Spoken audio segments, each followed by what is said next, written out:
Hello students, আজকে এই ভিডিওটিতে আমরা 289 পেজে যে পর্ষদের কোশ্চেনটি আছে তার গ্রুপ ডি সেটি আলোচনা করব। ঠিক আছে, তো ফার্স্ট কোশ্চেন যেটা আছে সেটা হচ্ছে 4.1-এ চার্লসের সূত্রটি বিবৃত করো আর এর থেকে প্রমাণ করো যে নির্দিষ্ট ভরসম্পন্ন গ্যাসের নির্দিষ্ট চাপে আয়তন পরম উষ্ণতার সমানুপাতিক। তাহলে আমরা ফার্স্টে কী করি, চার্লসের সূত্রটি বিবৃত করি। চার্লসের সূত্র হলো নির্দিষ্ট ভরের কোনো গ্যাসের স্থির চাপে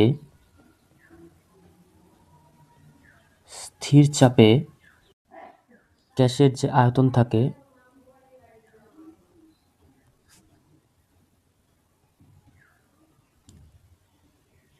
থাকে সেই আয়তনের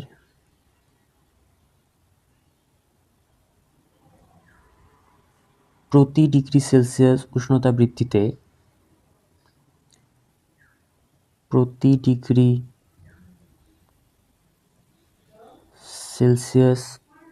উষ্ণতা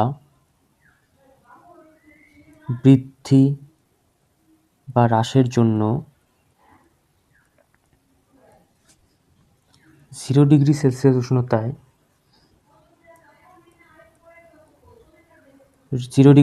উষ্ণতায় ওই গ্যাসের আয়তনের 1/273 অংশ বৃদ্ধি বা হ্রাস পায়। এই সূত্রটা একটু কঠিন আছে। তার মানে কি বোঝাচ্ছে যে স্থির চাপে আমরা যদি নির্দিষ্ট ভরে কোনো গ্যাস নিই, সেই গ্যাসের আয়তন প্রতি ডিগ্রি সেলসিয়াস উষ্ণতা বৃদ্ধি বা হ্রাসের জন্য, অর্থাৎ 1 ডিগ্রি সেলসিয়াস উষ্ণতা বৃদ্ধি বা 1 ডিগ্রি সেলসিয়াস উষ্ণতা হ্রাসের জন্য সেই গ্যাসটি 0 ডিগ্রি সেলসিয়াস উষ্ণতা যে আয়তন থাকে তার 1/273 অংশ বৃদ্ধি বা হ্রাস পায়। ঠিক আছে, এবার এই সূত্রটিরই এখানে কি প্রমাণ করতে বলছে যে ভি আর পরম উষ্ণতা অর্থাৎ টি এর মধ্যে সম্পর্কটা চাইছে। তাহলে চার্লসের সূত্র থেকে আমরা জানি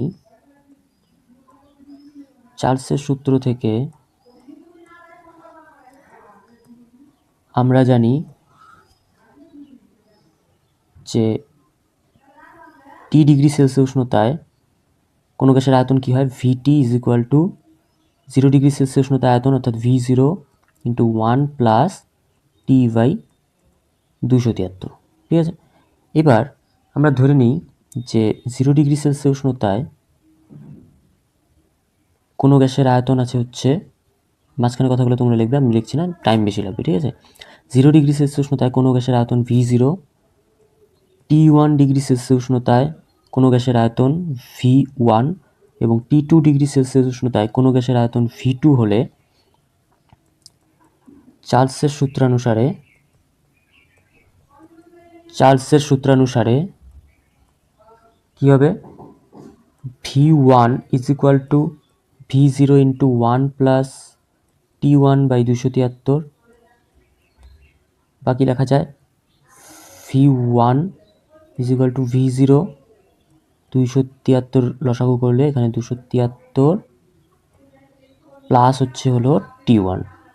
ঠিক আছে, এখন V1 is equal to V0, এই 273 প্লাস T1কে আমরা কি লিখতে পারি, 273 প্লাস T1কে লিখতে পারি আমরা ক্যাপিটাল T1, অর্থাৎ আমরা কি জানি যে কেলভিন স্কেলে তাপমাত্রা T is equal two 273 plus centigrade স্কেলের তাপমাত্রা। ঠিক আছে, এই সূত্র থেকে আমরা এখানে কি লিখতে পারি, ক্যাপিটাল T1 বাই হলো 273 হলো। আর একইভাবে V2 ইজ ইকুয়াল টু আমরা কি লিখতে পারি, অর্থাৎ T2 ডিগ্রি সেলসিয়াস উষ্ণতার আয়তন V2 ইজ ইকুয়াল টু আমরা কি লিখতে পারি, V0 into 1 plus T2 by 273। তাহলে একবারে কি লিখতে পারি যে V2 is equal to V0 into 273 plus T2। তাহলে লসাগু করলে কি আসবে, V2 ইজ ইকুয়াল টু, লসাগু তো না, আমার পরের লাইনে হবে হচ্ছে V0, এখানে কি হয়ে যাবে, এইটা আর এটা মিলে ক্যাপিটাল T2 বাই 273। তাহলে কি আসছে, V2 ইজ ইকুয়াল তাহলে এবার আমরা কি করতে পারি যে V1/V2 যদি করি, সুতরাং তাহলে V1 আসছিল হচ্ছে V0 ইন্টু T1/273 পরম উষ্ণতা, আর V2 আসছিল V0 ইন্টু T2/273। তাহলে আমরা যদি এখন 273 কেটে দিই আর V0 কেটে দিই, তাহলে কি থাকছে V1/V2 is equal two T1/T2। সূত্রটিকে যদি আমরা একটু ঘুরিয়ে লিখি তাহলে আসছে V1/T1 is equal two V2/T2। অর্থাৎ এখান থেকে আমরা কি লিখতে পারি যে V সমানুপাতিক হচ্ছে T, অর্থাৎ আয়তন এবং পরম উষ্ণতা পরস্পর সমানুপাতিক। ঠিক আছে, এটাই প্রমাণ করতে চেয়েছে, এটা হচ্ছে প্রমাণিত। বুঝা গেল কোশ্চেনটি? প্রমাণিত, প্রুফড। তারপরে আসবে হচ্ছে 4.2 নম্বরে, সেটা হচ্ছে কোশ্চেনটা বলেছে যে 20 গ্রাম ক্যালসিয়াম কার্বনেটকে উত্তপ্ত করলে কত ভরের ক্যালসিয়াম অক্সাইড পাওয়া যাবে। ঠিক আছে, তো ক্যালসিয়াম কার্বনেট অর্থাৎ CaCO3 উত্তপ্ত করলে কি উৎপন্ন হয়? ক্যালসিয়াম অক্সাইড প্লাস হচ্ছে হলো কার্বন ডাই অক্সাইড CO2। ঠিক আছে, এবার ক্যালসিয়াম কার্বনেট এর ভর কত হয়? ক্যালসিয়ামের 40 প্লাস কার্বনের 12 প্লাস 3 ইন্টু অক্সিজেনের 16, টোটাল হচ্ছে 100। ক্যালসিয়াম অক্সাইড কত হয়? 40 প্লাস হচ্ছে হলো 16 মানে হচ্ছে 56। যেহেতু কোশ্চেনে হচ্ছে হ্যাঁ ক্যালসিয়াম অক্সাইড চেয়েছে, তো এটা নিয়ে নিলাম। পরের কোশ্চেনে আবার কার্বন ডাইঅক্সাইড আছে, তো কার্বন ডাইঅক্সাইডটাও করে দিই। কার্বন ডাইঅক্সাইড এখানে কি আয়তন দেওয়া আছে, অর্থাৎ এই বিক্রিয়া যেহেতু 1 মোল কার্বন ডাইঅক্সাইড উৎপন্ন হয়েছে, এবার 1 মোল কোনো গ্যাসের আয়তন কত হয়? 22.4 লিটার। ঠিক আছে, তাহলে এবার তো আমরা কি লিখতে পারি যে ঐকিক নিয়ম করলে 100 গ্রাম CaCO3 থেকে পাওয়া যায় কত গ্রাম পাওয়া গেল এখানে? 56 গ্রাম ক্যালসিয়াম অক্সাইড। তাহলে আমাদের বলেছে কত, এখানে যদি লিখি 1 গ্রাম CaCO3 থেকে পাওয়া যায় 56/100 গ্রাম CO। তাহলে এখানে আমরা কি লিখতে পারি যে দিয়েছে কত? 20 গ্রাম। তাহলে 20 গ্রাম CaCO3 থেকে কত পাওয়া যাবে? 56/100 গুণ হচ্ছে হলো 20 গ্রাম, তাহলে কত আসবে? 5। তার মানে 56কে যদি আমরা ভাগ করি, 5 অক্ষে হচ্ছে 5, 6 এখানে কাটলাম, 5 অক্ষে হচ্ছে 5, 1 দশমিক দিয়ে 0, 5 দুগুণে 10, কত আসছে? 11.2 গ্রাম। এটা হলো কি ক্যালসিয়াম অক্সাইড, অর্থাৎ 20 গ্রাম ক্যালসিয়াম কার্বনেটকে উত্তপ্ত করলে 11.2 গ্রাম হচ্ছে ক্যালসিয়াম অক্সাইড পাওয়া যাবে। আর এসটিপিতে কত আয়তন CO2 পাওয়া যাবে?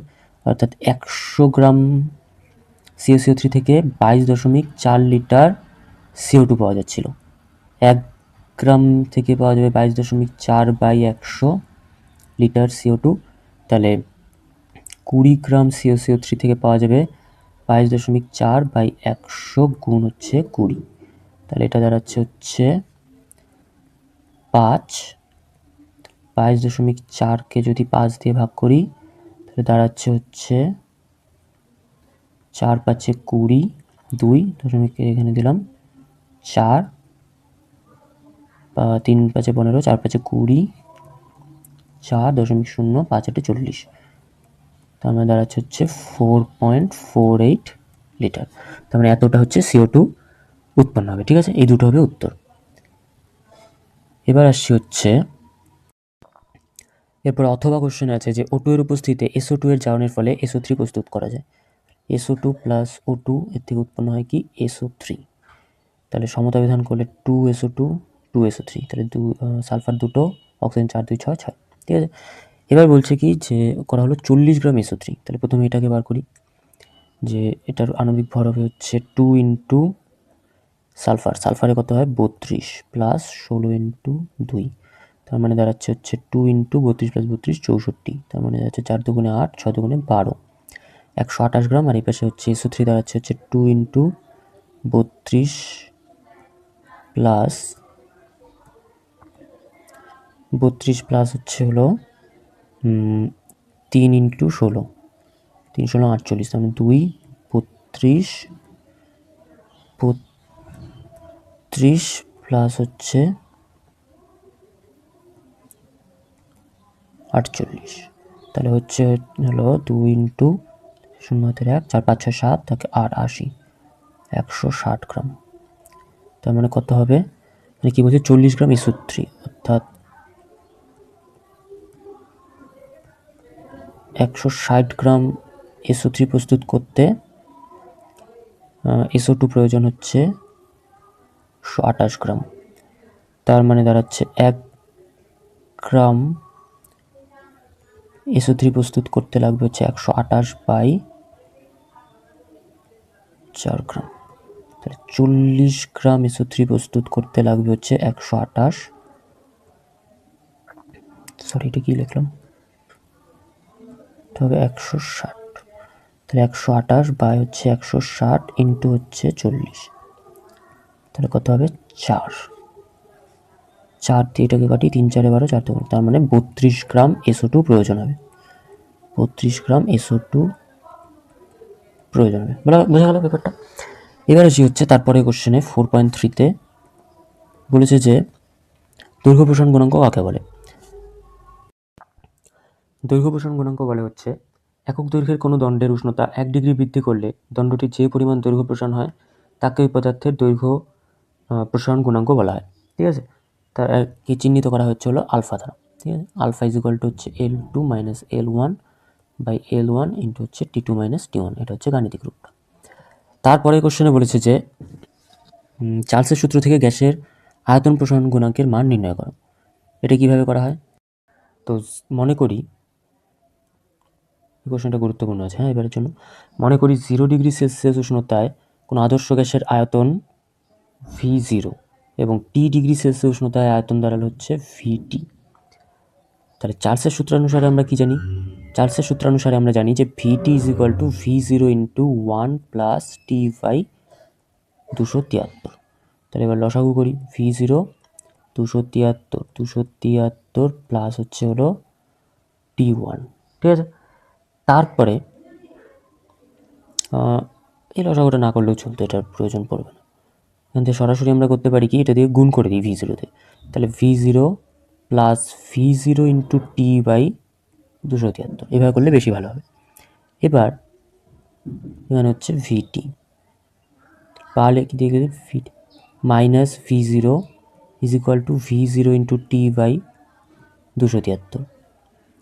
এবার পরের লাইনে তাহলে কী করতে পারি, VT মাইনাস V0 বাই এই যে পার্টটা আছে এই পার্টটাকে নিচে নিয়ে চলে আসি, এটার নিচে নিয়ে চলে আসি, তাহলে কী হবে V0 ইন্টু T, তাহলে ইজ ইকুয়াল টু কী থাকছে 1/273।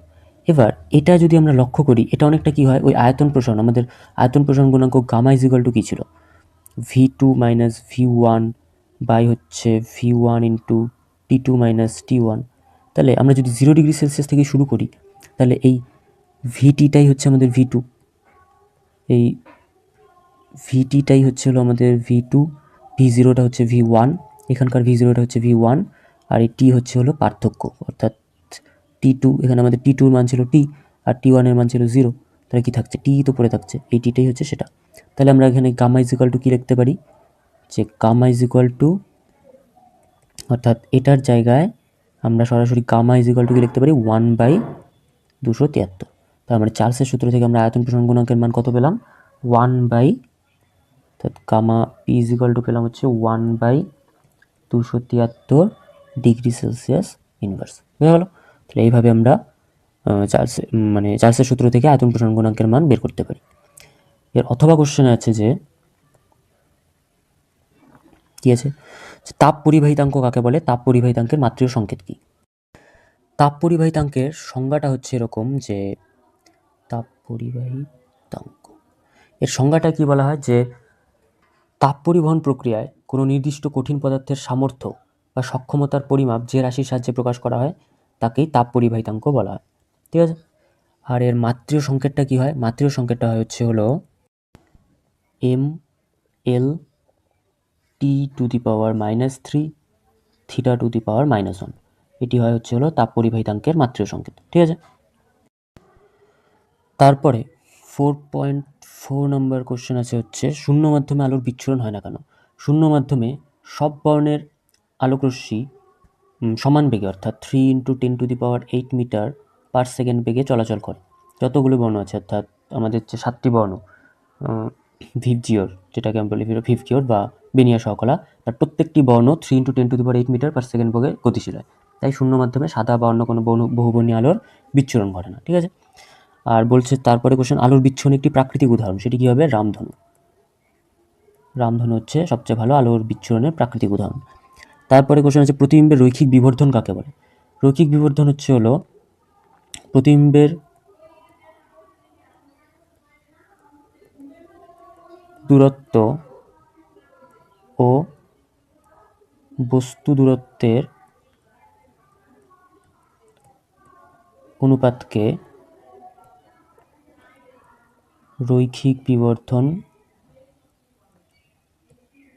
বলে। অর্থাৎ রৈখিক বিবর্ধন m বস্তু দূরত্ব বাই প্রতিবিম্ব দূরত্ব বাই বস্তু দূরত্ব। এটাকে প্রতিবিম্বের আকার দিয়েও প্রকাশ করা হয়, যখন হয় কি প্রতিবিম্বের দৈর্ঘ্য বাই হচ্ছে বস্তুর দৈর্ঘ্য। ঠিক আছে। তারপরে কোশ্চেন আছে হচ্ছে অথবাতে, যে আপেক্ষিক প্রতিসরাঙ্ক পরম প্রতিসরাঙ্কের মধ্যে সম্পর্কটি কি? মনে করি এ ও বি দুটি মাধ্যম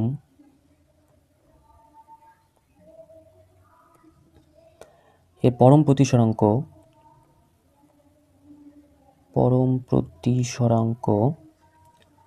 যথাক্রমে মিউ এ ও মিউ বি। এবার এই দুই মাধ্যমে কোনো নির্দিষ্ট বর্ণের আলোকরশ্মির বেগ ভি এ ও ভিবি। তাহলে কি হবে? আমরা জানি কি মিউ এ ইজিক্যাল টু কি আসবে? শূন্য মাধ্যমে আলোর বেগ সি বাই ভিএ। আর মিউ বি ইজিক্যাল টু কি হবে? শূন্য মাধ্যমে আলোর বেগ সি বাই ভিবি। তাহলে এ মাধ্যম সাপেক্ষে বি মাধ্যমের আপেক্ষিক প্রতিসরাঙ্ক কি হয়? আপেক্ষিক প্রতিসরাঙ্ক এ মিউ বি। এটা কত আসে? এটা আসে হচ্ছে আমরা কি জানি, এ মাধ্যমে আলোর বেগ বাই বি মাধ্যমে আলোর বেগ। তাহলে এখন আমরা এখান থেকে কি লিখতে পারি? যে ভি এ, এটাকে আমরা হচ্ছে সি, মানে উভয় পাশে সি দিয়ে ভাগ করে দিই। তাহলে কি দাঁড়াচ্ছে হচ্ছে যদি আমরা এটাকে এইভাবে লিখি যে C by VB by C by V A, এটাকে যদি আমরা কাটাকাটি করি তাহলে কি হয়? ভি এটা উপরে চলে গিয়ে আবার এই জিনিসটা চলে আসে। ঠিক আছে। তার মানে আমরা কি লিখতে পারি? C by VB by C by V A. এবং সি বাই ভিবি মানে আমরা কি জানি? Mu B. আর সি বাই ভি এ মানে জানি কি? Mu A. তার মানে সম্পর্কটা কি দাঁড়াচ্ছে? A mu V is equal to mu B by mu A. এটা হচ্ছে কোনো মাধ্যমের আপেক্ষিক প্রতিসরাঙ্ক ও পরম প্রতিসরাঙ্কের মধ্যে সম্পর্ক। ঠিক আছে।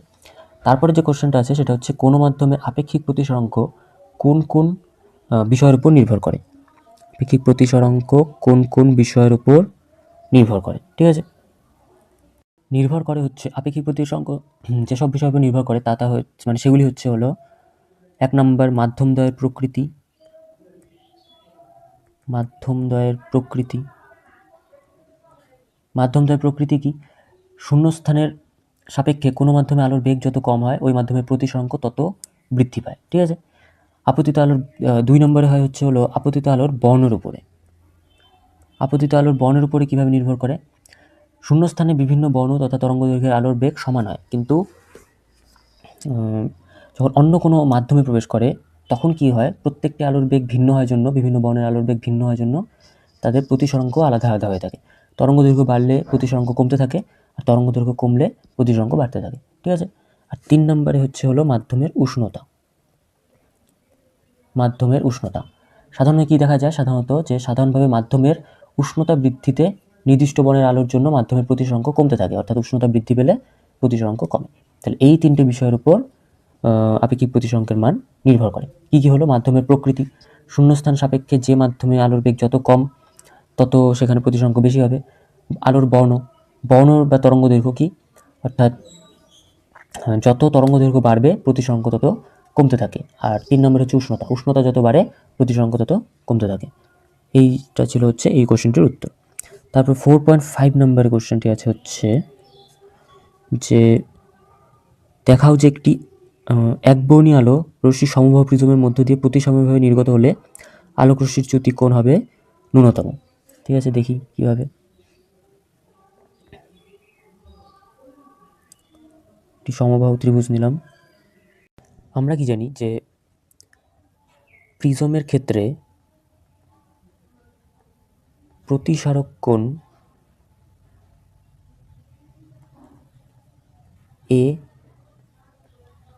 আপতন কোণ I1 ও নির্গমন কোণ I2 হলে এবং প্রিজমের ভেতরে যেটা প্রথম প্রতিসরণের ক্ষেত্রে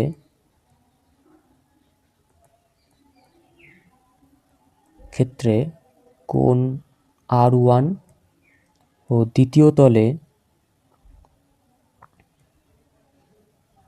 কোণ R2 হলে প্রতিসারক কোণ A হয় R1 প্লাস R2 এবং চ্যুতি কোণ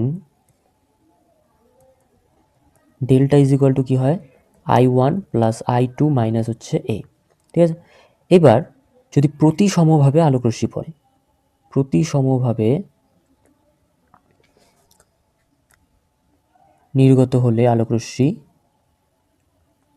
কি হবে I1 I2 এবং R1 R2।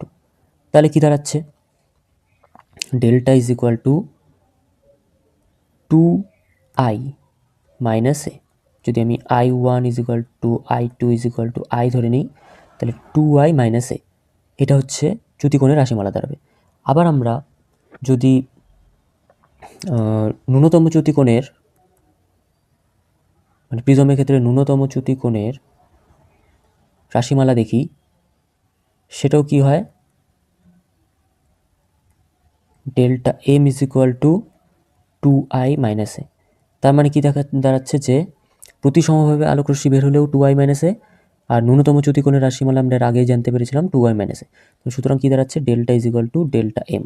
তার মানে আলোকরশ্মি যদি প্রতিসমভাবে নির্গত হয় তাহলে চ্যুতিকোণ সবসময় সর্বনিম্ন হয়, এটি প্রমাণিত হলো।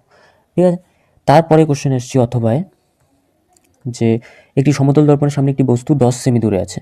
সমতল দর্পণের সামনে একটি বস্তু 10 সেমি দূরে আছে। ঠিক আছে, এটা হচ্ছে বস্তু যেটা 10 সেমি দূরে আছে। ঠিক আছে, এবার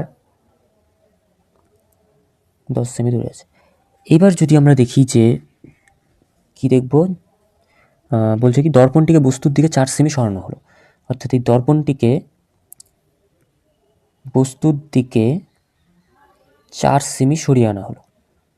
বস্তুর দিকে কি করা হলো 4 সেমি সরিয়ে আনা হলো, অর্থাৎ আগে যে দর্পণটা ছিল তার থেকে 4 সেমি সরিয়ে আনা হলো। তারপরে কি বলছে যে প্রতিবিম্বটি কত দূরে সরে যাবে। তার মানে যখন 10 সেমি দূরে ছিল প্রতিবিম্বও 10 সেমি দূরে ছিল। ঠিক আছে, তারপরে যদি আমি বস্তুর দিকে 4 সেমি আয়নাটিকে সরিয়ে নিই তাহলে বস্তু আর প্রতিবিম্বের মধ্যে দূরত্ব কত, বস্তু আর আয়নার মধ্যে দূরত্ব কত হয়ে যাবে, সেটা হয়ে যাবে হচ্ছে 10 মাইনাস 4 6 সেমি।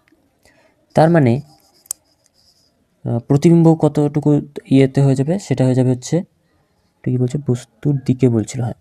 তার মানে প্রতিবিম্ব দূরে সরবে না, ও আরও কাছে চলে আসবে। অর্থাৎ এই দিকে প্রতিবিম্ব থেকে আয়নার মধ্যেও দূরত্ব 6 সেমি থাকবে।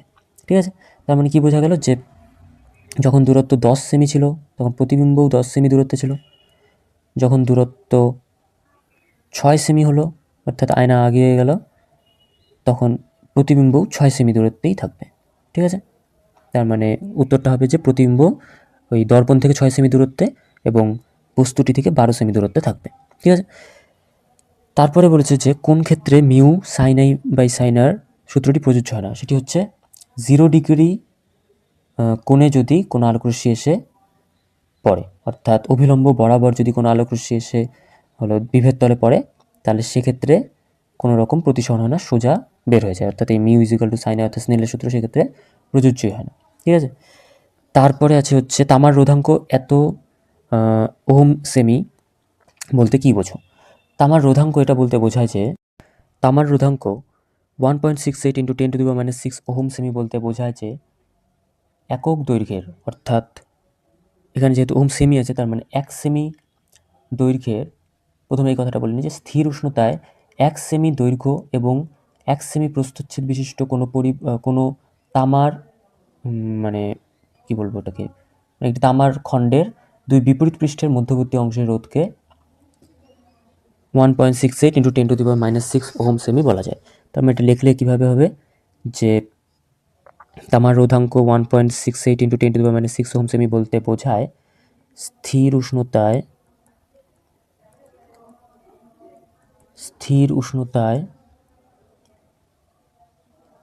1 সেমি দৈর্ঘ্য ও 1 সেমি প্রস্থ বিশিষ্ট তামার পরিবাহীর দুই বিপরীত পৃষ্ঠের মধ্যে রোধ হবে 1.68 ইন্টু 10⁻⁶ ওহম। ঠিক আছে, এটা হচ্ছে লেখাটি হবে। তারপরে যে কোশ্চেন আছে সেটা হচ্ছে যে সূত্র থেকে পরিবাহী দুই প্রান্তের বিভব প্রভেদের সঙ্গে ওর মধ্য দিয়ে তড়িৎ প্রবাহ মাত্রার সম্পর্ক জানা যায়, সেটি হচ্ছে ওহমের সূত্র।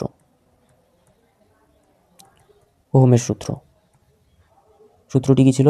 V is equal two IR. ব্যাখ্যা চেয়েছে, তার মানে এখানে ভি হচ্ছে হলো দুই প্রান্তের বিভব প্রভেদ, আর হচ্ছে হলো রোধ, আর আই হচ্ছে হলো তড়িৎ প্রবাহ মাত্রা। ঠিক আছে, তারপরে কোশ্চেন আছে হচ্ছে 4.7-এ ফ্লেমিংয়ের বামহস্ত নিয়মটি লেখো। ফ্লেমিংয়ের বামহস্ত নিয়মটি কি?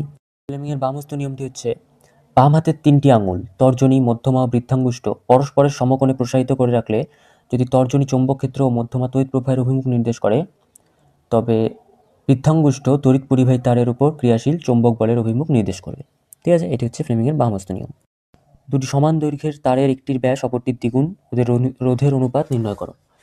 তাহলে আমরা কি জানি? R is equal to rho L by এ।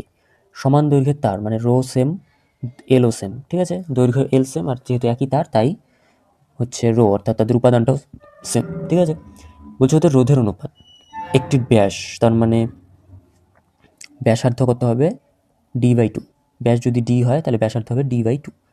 এবার তারের ক্ষেত্রে আমরা কি করি যে তারের ক্ষেত্রে আমরা হচ্ছে এটাকে কি ধরে নিতে পারি, যেহেতু ক্ষেত্রফল, তার মানে সেটাকে আমরা ধরে নিতে পারি হচ্ছে বৃত্তের মতো ধরে নিতে পারি। তাহলে a ইজ ইকুয়াল টু কি আসবে? পাই ইন্টু d/2 তার হোল স্কোয়ার। ঠিক আছে, দৈর্ঘ্য যেহেতু সেম তাহলে আর এটা নিয়ে ভাবার দরকার নেই দৈর্ঘ্য নিয়ে। তাহলে a1 কি আসবে? a1 আসবে হচ্ছে পাই ইন্টু অপরটির দ্বিগুণ, তার মানে প্রথমটির ব্যাসার্ধ যদি আমি ডি ধরে নিই, মানে ব্যাস যদি ডি ধরে নিই, তাহলে d/2 তার হোল স্কোয়ার। আর a2টা কি আসবে? পাই ইন্টু দ্বিগুণ, তার মানে 2d/2 তার হোল স্কোয়ার। ঠিক আছে, তাহলে r1/r2 কি দাঁড়াবে? যেহেতু ব্যস্তানুপাতিক সম্পর্ক দেখেই বোঝা যাচ্ছে যে এখানে এরা ধ্রুবক হয়ে গেলে r সমানুপাতিক 1/a, তার মানে এখানে আসবে হচ্ছে হলো a2/a1। এবার তাহলে r1/r2 কি দাঁড়াবে? a2 জায়গায় বসবে হচ্ছে হলো এটা, তার মানে পাই ইন্টু 2d/2 তার হোল স্কোয়ার বাই আর a1-এর জায়গায় বসবে পাই ইন্টু d/2 তার হোল স্কোয়ার। পাই কাটা গেল, 4d²/4 বাই হবে হচ্ছে d²/4। তাহলে 4 কাটা, d² কাটা, তাহলে r1/r2 দাঁড়াচ্ছে হচ্ছে 4/1, মানে উত্তর দাঁড়াচ্ছে হচ্ছে 4:1। ঠিক আছে, এটা হবে হচ্ছে হলো অ্যান্সার। পুরোটা করে দেওয়া আছে, আরেকবার করে দেখে নিতে পারো। ঠিক আছে, স্লো করে নিয়ে একটু দেখে নিতে পারো। তারপরে যে কোশ্চেনটা আছে সেটা হচ্ছে দুটি রোধের শ্রেণী সমবায় ও সমান্তরাল সমবায় তুল্যাঙ্ক রোধ যথাক্রমে 12 ওহম ও 5/3 ওহম। রোধ দুটির মান নির্ণয় করো। এই অঙ্কটা অনেকটাই বড়। যে ধরি আমি দুটি রোধ হচ্ছে R1 ও R2। এবার শ্রেণী সমবায় কী হবে, R1 প্লাস R2 সেটা কত বলে দিয়েছে হচ্ছে 12 ওহম। আর সমান্তরাল সমবায় কী দাঁড়ায়, যে R1/R1 প্লাস 1/R2, সেখান থেকে আমাদের সমান্তরাল সমবায় কী আসে, ইকুয়াল টু 1/RP। তাহলে সেই আরপি যদি আমরা বার করতে যাই তখন কি আসে, যে R1 R2/R1 প্লাস R2, উল্টে যায় জিনিসটা।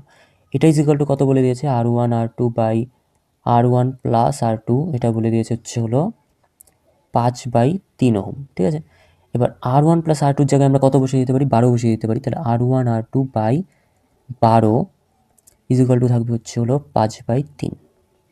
তাহলে সেখান থেকে R1 R2-র মান আসবে হচ্ছে 5 × 12 হচ্ছে 3, 3 4 12।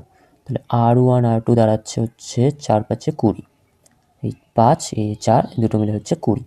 ঠিক আছে, R1 R2 মান পেয়ে গেলাম। তাহলে R1 ইকুয়াল টু কী দাঁড়াবে, 20/R2। এবার যদি আমরা করি হচ্ছে কি করি, R1 প্লাস R2 যে ছিল আমাদের, সেখানে প্লাস R2 ছিল কি 12, সেখানে আমরা R2-র মানটাকে বসিয়ে দিই হচ্ছে, না R1-এর মানটাকে বসিয়ে দিই হচ্ছে 20/R2, 20/R2 plus R2 equal to হচ্ছে 12। এবার আমরা কি করতে পারি, যে R2 নিলে 20 প্লাস হচ্ছে R2 স্কোয়ার ইকুয়াল টু আসবে 12। তাহলে 20 প্লাস R2 স্কোয়ার, তো তাহলে R2 স্কোয়ার প্লাস এখানে আসবে হচ্ছে 20 মাইনাস 12R2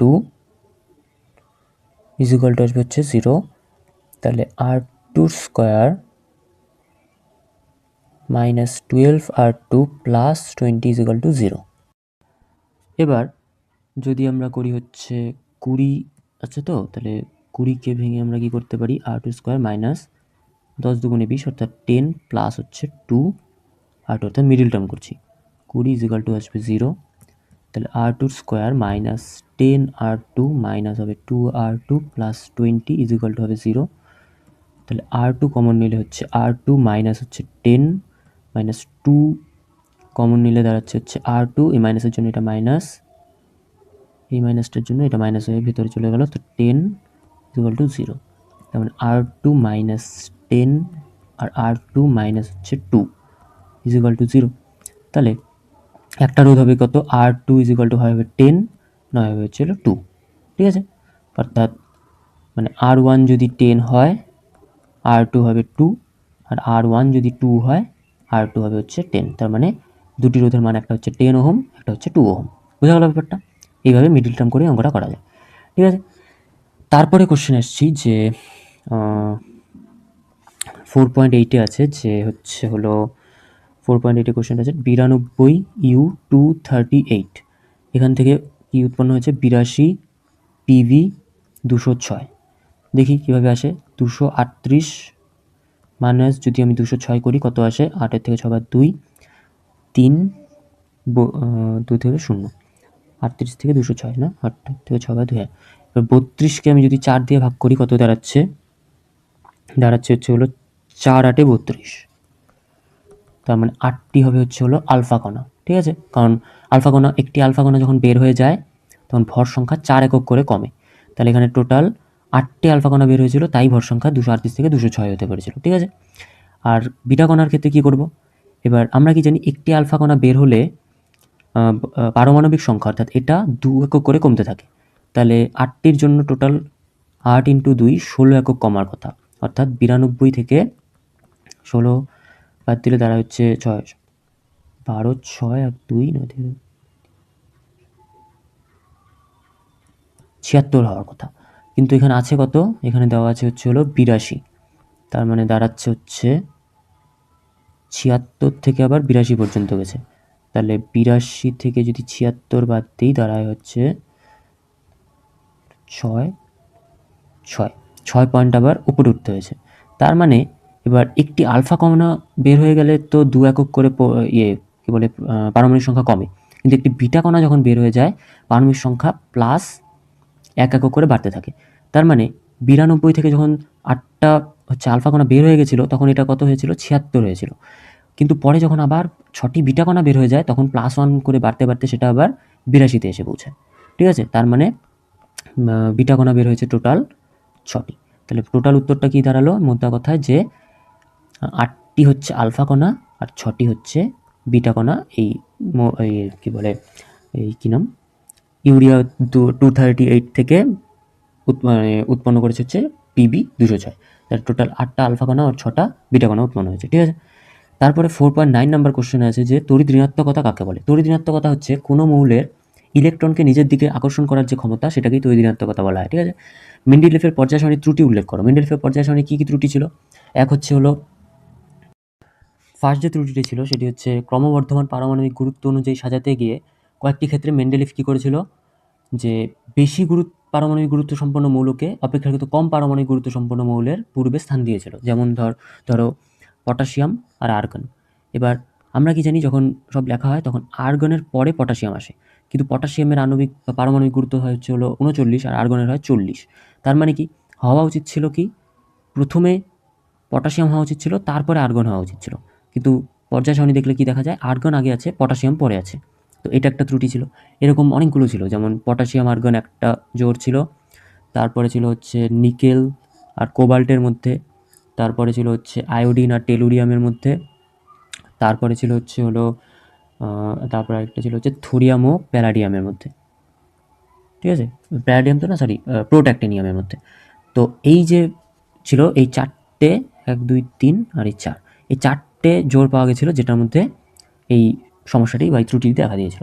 আরেকটা কি, দ্বিতীয়টা কি, হাইড্রোজেনের বিতর্কমূলক অবস্থান, অর্থাৎ হাইড্রোজেনকে সে 1A এই স্থানেও দিতে হয়েছিল, আবার 7B এই স্থানে, এই দুটি স্থানেই হাইড্রোজেনকে মানে অবস্থান ঠিক হচ্ছিল, যে হাইড্রোজেন এই দুটো স্থানেই বসতে পারছে, তাদের সবগুলো ধর্মই মেনে চলছে, 1 ধর্মগুলোও মেনে চলছে, আবার 7B। তো সেই অবস্থানটা মানে বিতর্কমূলক একটা অবস্থান সৃষ্টি হয়েছিল, যেটা একটা মেন্ডেলিফের ত্রুটি ছিল। তারপরে কি, বিরল মৃত্তিকা মৌলগুলির পৃথক স্থানের অভাব ছিল। বিরল মৃত্তিকা মৌলগুলিকে পৃথক স্থান দেওয়া হয়েছিল একটা আলাদা বাক্স করে, যেটা এখনও পর্যন্ত ঠিক হয়নি। ঠিক আছে, তারপরে কি, যে অষ্টম শ্রেণীর মৌলগুলির পৃথক স্থান দিতে পারেনি, সবগুলোকে একসাথে করে রেখে দিয়েছিল। আর তারপর হচ্ছে আইসোটোপ। আইসোটোপের কোনো মানে আইসোটোপের কী হয়, যে পারমাণবিক ভর ভিন্ন হওয়া সত্ত্বেও তাদের একই শ্রেণীতে রাখা হয়েছিল। অর্থাৎ আইসোটোপগুলি কী হয়, তাদের পারমাণবিক ক্রমাঙ্ক সেম থাকে, কিন্তু পারমাণবিক ভর তো আলাদা। তো এবার মেন্ডেলিফের ওই পর্যায় সারণী যেহেতু পারমাণবিক ভরের উপর বা পারমাণবিক গুরুত্বের উপর নির্ভর করে তৈরি, তাহলে কী হওয়া উচিত ছিল, যে তাদেরকে আলাদা আলাদা জায়গায় স্থান দেওয়া উচিত ছিল, কিন্তু দিয়েছিল কি একই স্থানে অবস্থান, মানে একই স্থানে সবগুলোকে রেখে দেওয়া হয়েছিল। তো এটাও একটি মানে এই মেন্ডেলিফের পর্যায় সারণীর ত্রুটি ছিল। ঠিক আছে, তো এই কয়েকটি ত্রুটি ছিল হচ্ছে মেন্ডেলিফের পর্যায় সারণীতে। তারপরে যেটা আছে অথবা কোশ্চেনে 4.9-এর, যে এ বি ও সি তিনটি মৌল পরমাণু ক্রমাঙ্ক যথাক্রমে এর হচ্ছে হলো Z-2, বি হচ্ছে হলো জেড, আর সি হচ্ছে হলো Z+1। তার মধ্যে বলে দেওয়া হয়েছে যে বি হচ্ছে নিষ্ক্রিয় মৌল। তার মানে আমরা ধরে নিতে পারি যে এর শেষ কক্ষপথে 8টি ইলেকট্রন আছে, কারণ এর আশেপাশে যেহেতু 2 -2 +1 আছে, তার মানে এটি হিলিয়াম হবে না, এটি অন্যান্যগুলি হবে, হিলিয়াম ছাড়া অন্যগুলি। সেগুলোর মধ্যে কী হতে পারে, এই মানে এদের নিষ্ক্রিয় গ্যাস যেহেতু, তাই এর শেষ কক্ষপথে 8টি ইলেকট্রন আছে। তারপরে যে কোশ্চেনটা আছে যে কোন মৌলটির তড়িৎ ঋণাত্মকতা সবচেয়ে বেশি। তো যে যদি নিষ্ক্রিয় গ্যাস হয় তার সাথে যখন +1 হবে সেটি কী হবে, সাধারণত ক্ষার ধাতুতেই যাবে। আর তার সাথে যদি -2 হয় তাহলে সেটা কী হবে, সাধারণত গ্রুপ 16-এই যাবে, কারণ গ্রুপ 18 হচ্ছে নিষ্ক্রিয় মৌলের হয়। তো দুটো ঘর আগালে কী হবে, পরমাণু ক্রমাঙ্ক 2 ঘর আগালে 16-এ চলে যাবে, এটা 16-এর মধ্যে পড়বে। আর এটা কোথায় পড়বে, গ্রুপ 1-এর মধ্যে পড়বে। তো গ্রুপ 1-এর তড়িৎ ঋণাত্মকতা তো খুব একটা বেশি হয় না, ওরা তড়িৎ ধনাত্মক হয়। তার মানে কি গ্রুপ 16, অর্থাৎ এ মৌলটির তড়িৎ ঋণাত্মকতা সবচেয়ে বেশি হবে। এ মৌলটির তড়িৎ ঋণাত্মকতা সবচেয়ে বেশি হবে, তড়িৎ ঋণাত্মকতা সর্বাধিক। ঠিক আছে, আর কোনটির আয়নীয় বিভবের মান সবচেয়ে বেশি হবে? আয়নীয় বিভব মানে আমরা কি বুঝি, যে একটি শেষ কক্ষপথের একটি ইলেকট্রন বার করতে যে শক্তির দরকার। তো বি হচ্ছে একটি নিষ্ক্রিয় মৌল, তো এর আয়নীয় বিভবের থেকে বেশি আয়নীয় বিভব তো কারো হতে পারা সম্ভবই না, কারণ বির ওই শেষ কক্ষপথে ইলেকট্রনকে বের করা প্রায় অসম্ভব। তাই বি হবে হচ্ছে আয়নীয় বিভব সবচেয়ে বেশি। 4.10 কোশ্চেনটা আছে, পারদ তড়িৎ পরিবহন করে, এটি কি তড়িৎ বিশ্লেষ্য পদার্থ? না, পারদ তড়িৎ বিশ্লেষ্য নয়, কারণ পারদের যে তড়িৎ পরিবহন হয় তা মুক্ত ইলেকট্রনের মাধ্যমে হয়, পারদ কোনো আয়নে বিভক্ত হয় না, তাই এটি তড়িৎ বিশ্লেষ্য পদার্থ নয়। কোনো বস্তুর উপর রূপোর প্রলেপ দিতে তড়িৎ বিশ্লেষ্য হিসেবে কী ব্যবহার করা হয়? পটাশিয়াম আর্জেন্টো সায়ানাইড, এর সংকেতটা হয় এরকম AgCN তার হোল 2, এটা হচ্ছে পটাশিয়াম আর্জেন্টো সায়ানাইড, এটি তড়িৎ বিশ্লেষ্য হিসেবে ব্যবহার করা। তারপরে বলেছে যে স্পর্শ পদ্ধতিতে H2SO4 প্রস্তুতির বিভিন্ন ধাপগুলি, শর্ত ও সমীকরণ সহ লেখো। এই ধাপগুলি তোমরা যে কোনো বই পেয়ে যাবে। এ তো জানোই যে প্রথমে সালফার ডাইঅক্সাইড, তারপরে সালফার ট্রাইঅক্সাইড, সেখান থেকে H2SO7 তার সাথে জলের বিক্রিয়া করে স্পর্শ পদ্ধতিতে H2SO4 প্রস্তুত করা যায়। এগুলো আর আমি লিখলাম না, ফালতু বড় হবে এই ভিডিওটি। এগুলো তোমরা যে কোনো বই, তোমাদের টেক্সট বই হোক বা আমাদের নোট বই, যেটাতে সবগুলোতেই পেয়ে যাবে। 4.12 আছে যে বিক্ষিপ্ত সূর্যালোকের উপস্থিতিতে মিথেনের মধ্যে ক্লোরিন গ্যাস কী হয়? প্রত্যেকটি বিক্রিয়া চাইছে, তার মানে আমি CH4+Cl2 বিক্ষিপ্ত সূর্যালোক বা HNU শক্তিকে বোঝানো হয়। তাহলে কি প্রথমে একটা করে ক্লোরিন ঢুকতে থাকে আর একটা করে হাইড্রোজেন বের হতে থাকে। প্রথমে হবে CH3Cl প্লাস হচ্ছে HCl, তারপর সেই CH3Cl আবার একটি ক্লোরিনের অণুর সঙ্গে বিক্রিয়া করে কি উৎপন্ন করবে? বিক্ষিপ্ত সূর্যালোক লিখতে হবে প্রতিবারই CH2Cl2 প্লাস হচ্ছে HCl। তারপর CH2Cl2 আবার কি করবে? বিক্ষিপ্ত সূর্যালোকের উপস্থিতিতে HCl এর সঙ্গে ক্লোরিনের সঙ্গে বিক্রিয়া করে উৎপন্ন করবে হচ্ছে CHCl3 প্লাস হচ্ছে HCl। তাতে একটা করে হাইড্রোজেন বের হয়ে যাচ্ছে, একটা ক্লোরিন ঢুকছে। তারপরে CHCl3 আবার একটা ক্লোরিন অণুর সঙ্গে বিক্রিয়া করে উৎপন্ন করবে হচ্ছে CCl4 কার্বন টেট্রাক্লোরাইড। এগুলোর মধ্যে কি কি নাম থাকে? প্রথমটার নাম থাকে হচ্ছে মিথাইল ক্লোরাইড, তারপরে যেটা CH2Cl2 সেটার নাম হচ্ছে হলো ডাইক্লোরোমিথিলিন, তারপরে CHCl3 হচ্ছে আমাদের ক্লোরোফর্ম, আর লাস্ট যেটা উৎপন্ন হয় CCl4 সেটা হচ্ছে কার্বন টেট্রাক্লোরাইড। ঠিক আছে, এইভাবেই পুরো বিক্রিয়াটা ঘটে। তারপর বলছে স্যাভিটিয়ার সেন্টারেন্স বিজারণ কাকে বলা হয়? স্যাভিটিয়ার সেন্টারেন্স যে বিজারণ সেটি হচ্ছে এরকম দেখতে হয়। সেই ক্ষেত্রে কী নেওয়া হয়? ইথিলিন নেওয়া হয়, CH2 ডবল বন্ড CH2, তার মধ্যে দেওয়া হচ্ছে হলো হাইড্রোজেন প্লাস হচ্ছে হলো র্যানিন নিকেল। ঠিক আছে, র্যানিন নিকেল দেওয়া হয়, RANEY র্যানিন নিকেল। তাতে কী হয়? এটি একটি অনুঘটক হিসেবে কাজ করে র্যানিন নিকেলটা। তাতে কী হয়? হাইড্রোজেনের দুটি অ্যাটম, এই কার্বনে একটি যুক্ত হয়ে যায়। তার ফলে কি উৎপন্ন হয়? উৎপন্ন হয় হচ্ছে হলো CH3 অর্থাৎ C2H6 ইথেন আমাদের উৎপন্ন হয়। ঠিক আছে, তাহলে এটাই নামই হচ্ছে হলো স্যাভিটিয়ার সেন্টারেন্স বিজারণ। তারপরে বলছে হচ্ছে শিল্পক্ষেত্রে ইথিলিন প্রস্তুতির বিক্রিয়াটি লেখো। শিল্পক্ষেত্রে ইথিলিন কীভাবে প্রস্তুত করা হয়? সেটি হচ্ছে নেওয়া হয় ইথাইল অ্যালকোহল C2H5OH, তার মধ্যে দেওয়া হয় কি Al2O3 আর হচ্ছে 300 থেকে 350 ডিগ্রি সেলসিয়াস। তাতে কি উৎপন্ন হয়? এই ইথাইল অ্যালকোহল যে থাকে CH3CH, একটা হাইড্রোজেন নিচের দিকে লিখলাম, CH2OH, এই দুটো মিলে জল হয়ে বের হয়ে চলে যায়।